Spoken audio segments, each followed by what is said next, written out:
Today, I want to talk about certain indicators or signs that you need to change the ketogenic diet. So let's go through these. If you're feeling more tired or weaker when you start the ketogenic plan, something's not right. And we are going to discuss what to do if that happens. But fatigue and weakness are one of the indicators.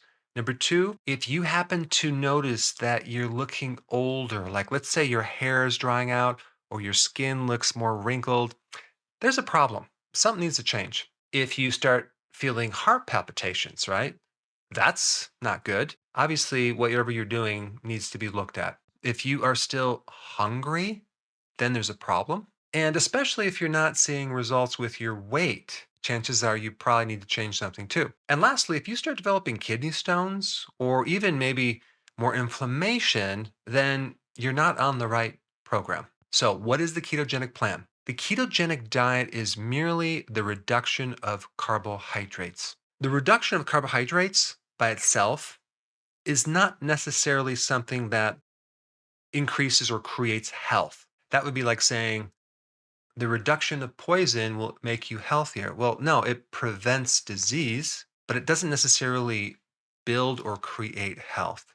So the lowering of carbs will prevent a lot of problems like diabetes, a fatty liver, being overweight, etc., etc. But the question is, if you're lowering carbs, what are you replacing it with? And what are those calories doing to your health? So the ketogenic diet is about replacing your fuel from glucose to fat and ketones. But generally speaking, the ketogenic diet doesn't talk about the quality of your carbs, proteins, and fats. And this is why I recommend the healthy ketogenic diet. So this goes beyond just lowering your carbs to 5% and keeping your proteins at 20% and having your fats at 75%. So let's just start with what happens when you start running your body on ketones. You actually generate more energy, ATP. ATP is like the storage currency of energy in your body. And there's definitely a difference. If you run your body on glucose, you generate like about 8.7 kilograms of ATP. And then on ketones, you generate 10.5 kilograms of ATP. So we got 8.7 to 10.5. So ketones give you more energy, and that energy is more efficient. There's less waste. But here's the thing, when you go on the ketogenic plan, the demand for certain nutrients goes up. That's very important to know because if you don't eat more of certain things or take certain nutrients, you can end up with some side effects, whether that's keto fatigue, keto rash, keto flu, whatever. So, the two general categories of nutrition that you need to increase more of B vitamins, okay, and electrolytes. Couple points on B vitamins. I would really try to make sure that you do the natural Bs, and you can get that from nutritional yeast unfortified. You can get pretty much all the electrolytes if you have enough salad in your diet, 7 to 10 cups. Or if you do electrolyte powder, make sure it doesn't have hidden sugars and make sure it has good amount of potassium and other electrolytes as well. And let's not forget, sodium chloride are two additional electrolytes like salt. So if you're not consuming enough salt on the ketogenic diet, you're going to feel weak. So we want to make sure we add more sea salt when you're on the ketogenic plan. Very important. In fact, you need more sea salt on the ketogenic plan than you do on a high carb diet. On the high carb diet, you tend to retain sodium chloride, but on keto, you tend to kind of get rid of it. So if you don't have enough of it, you're going to generally feel weak. Your muscles are going to be weak, especially when you exercise. The next point about this topic is making sure that you eat foods that are more nutrient dense, okay? Because a good portion of the population is deficient, especially in zinc, vitamin D, iron, iodine, and even vitamin A. Here are some foods, generally speaking, that you should be eating more of. Pasture raised eggs, eating eggs from chickens that roam around on the grass. That will give you a lot of nutrients, especially the vitamin A. It gives you the trace minerals that you need, like zinc, copper, iodine, manganese. Very important. Grass fed, grass finished beef. These animal meats give you the bioavailable nutrients that you need, like the best source of iron, the best source of zinc, the active form of vitamin A versus trying to get those nutrients from plants. Like, for example, walnut has the precursor to the omega 3 DHA, but very little bit of it gets converted. Kale has a lot of pre-vitamin A as beta carotene, but very little gets converted to retinol, the active form. If you were to do occasional organ meats like liver, that would be really good. Not only do you need these animal products like meat and fish, seafood, but you also need to make sure that they're organic. Organic food in itself does have more nutrition for sure, but it's also the avoidance of pesticides, insecticides, herbicides, fungicides. Wild caught versus farm raised is very important. And then grass fed versus grain fed is very important. But as a side note, vitamin D is really hard to get from your food. So either get it from the sun or take it as a supplement. If you do that as a maintenance dosage, I would recommend roughly about 10,000 IUs. It might sound like a lot, but it's not. If you're a little fearful of taking that much, you should watch the video down below on that later. But vitamin D is not really a vitamin, it's like a hormone. It goes right into the nucleus of the cell and it connects with certain genes, like over 3,000 different genes. So it's involved in so many different body problems. And the next point is making sure that your omega 3 to omega 6 ratio is correct. This is going to avoid a lot of problems with inflammation and brain health and all of the conditions that come with inflammation, autoimmune problems, arthritis, etc. Because omega 3 and omega 6 are fats, okay, and the ketogenic diet tends to be higher in fat, some people don't differentiate the type of fat that you need to avoid and the type of fat that you need to eat more. Because if you're going a low carb diet and you just start increasing more soy oil or corn oil or canola or cottonseed, boy, are you going to have problems. But the typical ratio of omega 3 to omega 6 on average is like 1 to 16 to sometimes 1 to 40, really heavy on the omega 6, especially in children. This is setting them up for a lot of issues with the liver and even insulin resistance, which creates a whole host of other issues. You see, both of these two different types of fats use the same enzymes to convert them from the inactive to the active. And so that means that they both compete with each other. So if you start consuming more cod liver oil or fish oils, right?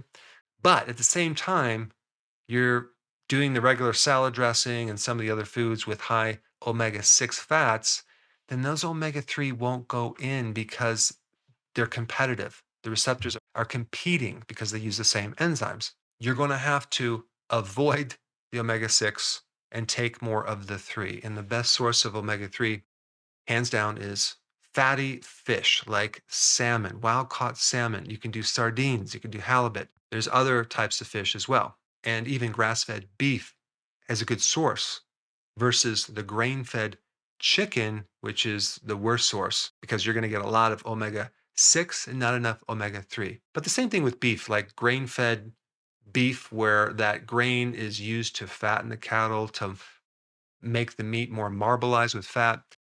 Not good. That's not a healthy source of protein. All right. The next point I want to bring up are all these keto approved products that you see online at the grocery store. You're seeing more and more of this.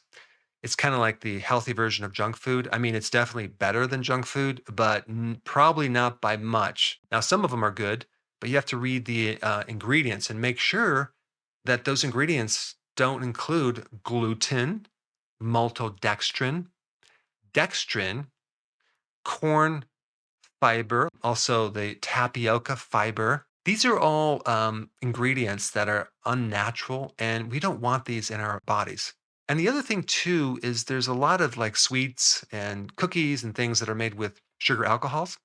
And I just want to warn you, when you start to get into that, you're going to find that you might have a lot of bloating and gas and diarrhea from that. So I'm just letting you know up front.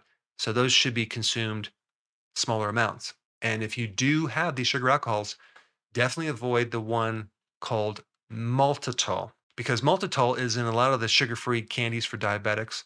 Boy, that has on the glycemic index is pretty darn high. It's the highest of all of them. It's very, very sweet. It tastes just like sugar. And from my viewpoint, it's pretty close to sugar. It's best if you avoid these snacks that people are promoting, these keto approved snacks. And maybe you can make your own so you can control what you put in them. And maybe they're okay to take initially as your transition, but ideally, you should just eat real food and not have to rely on those. I highly recommend you include intermittent fasting with this healthy version of the ketogenic diet because if you start having these snacks between the meals or you're eating frequent meals, you're not going to see the results, especially with weight loss, because every time you eat, you spike insulin. A lot of people have told me, oh, I've tried the ketogenic diet, but they have not added in the intermittent fasting with it, which is so important because what we're trying to do with the ketogenic diet is correct insulin resistance. And you can't correct it if you're eating all these snacks and you're eating 3 meals a day. So you want to go to 2 meals a day, and maybe even for some of you, just 1 meal a day. Initially, I did not understand the magnitude or the importance of doing intermittent fasting. I thought it was a trivial thing. But when I started looking into it and I did it myself, oh my goodness, does it produce some serious benefits to your body? Our bodies were not designed to eat so frequently. And when you start restricting food, all sorts of things start getting better, especially if you're trying to lose weight. The next one is doing the dirty version of keto. Okay, some people do this and they say, oh, it really works. Yeah, it would work if you're just changing your fuel. But if you're going to a fast food restaurant and you just order the burger without the bun, I can see that helping you in a pinch. Definitely do that, but don't do that on a regular basis because the quality of those foods and what's in those foods is not that great. And so these conventional foods, despite being low carb, have a lot of things in them that you probably shouldn't be eating, like pesticides, insecticides, herbicides, fungicides, preservatives, GMO type foods, traces of a herbicide called glyphosate, which can act as an antibiotic in our guts. I mean, even the traditional artificial sweeteners are keto friendly, it's low carb, but there's a lot of other issues with them. So if you're going to do dirty keto, just don't make a habit of it. And by the way, dirty keto is basically um, going low carb, but not focusing on the quality of the ingredients. And one more point that I failed to mention when I talked about the omega 3 to omega 6 ratios, I didn't tell you what those should be. Well, that should be a 1-to-1 ratio. So the next point is when you buy vegetables from the grocery store, okay, mainly you're going to get vegetables that are either grown hydroponically or aeroponically, which basically means you're growing these greens in water with some minerals, like 15 minerals, or they're spraying water on the roots. Okay. Or you might find vegetables that are grown in California that are grown on soil, but the minerals that they add back into the soil are usually like three: potassium, phosphorus, and nitrogen. So I just want to let you know there's a huge difference between just using, 3 to 15 minerals, whether in water or in soil, and growing food or vegetables or any type of salad on real, healthy, fertile soil. There is a big difference. Of course, when you look this up, it'll say, oh, yeah, they're the same. Really? So, in other words, what you're telling me is that you can grow vegetables in water with 15 minerals and have the same nutrition. Really? So, I did this in my basement and I had these beautiful tomato plants. The tomatoes were completely tasteless. Yes, they might have certain vitamins and minerals, but they definitely don't have the quantity of phytonutrients, the chemicals, the flavor chemicals, and other protective phytonutrients that are really important. Not to mention, the soil based vegetables have microbes that are growing into the plant itself. Did you realize that 1 cup of vegetables contains over 100 million microbes if it's grown on soil? So that's like a probiotic. And so this is a very under researched area. But consuming vegetables from your garden or vegetables from the farmer's market, wow, This is probably why kids don't like vegetables. They're getting the hydroponic vegetables. They're just kind of tasteless.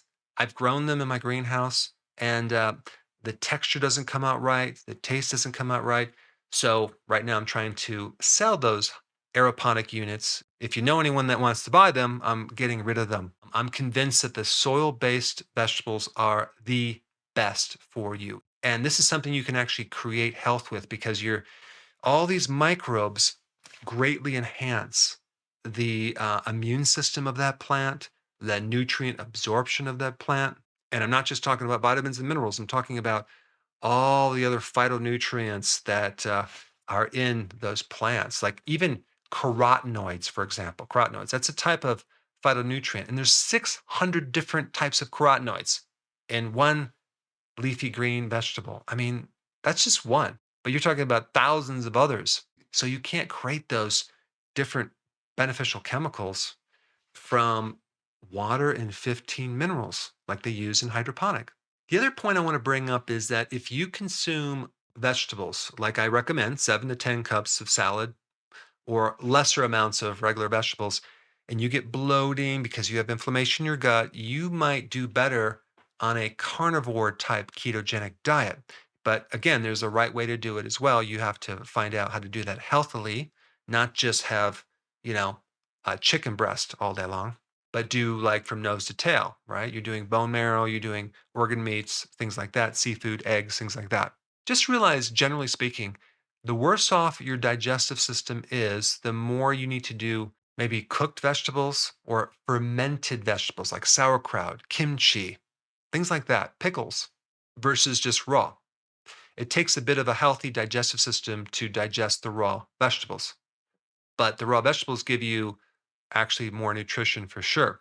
And as a side note to that, if you have a tendency to get kidney stones, you want to avoid spinach, you want to avoid almonds and almond butter, you want to avoid kiwis, strawberries, chocolate, even if it's keto friendly, and you want to drink a sufficient amount of water to keep the urine from super concentrating into the stone. So at least 2.5 liters of fluid per day. If you follow the information in this video, it'll keep you out of trouble. You'll get the benefit of the ketogenic diet. But of course, it's doing the healthy version of the ketogenic diet. Now you need the details of how to do it. And for that, you should check this video out right here.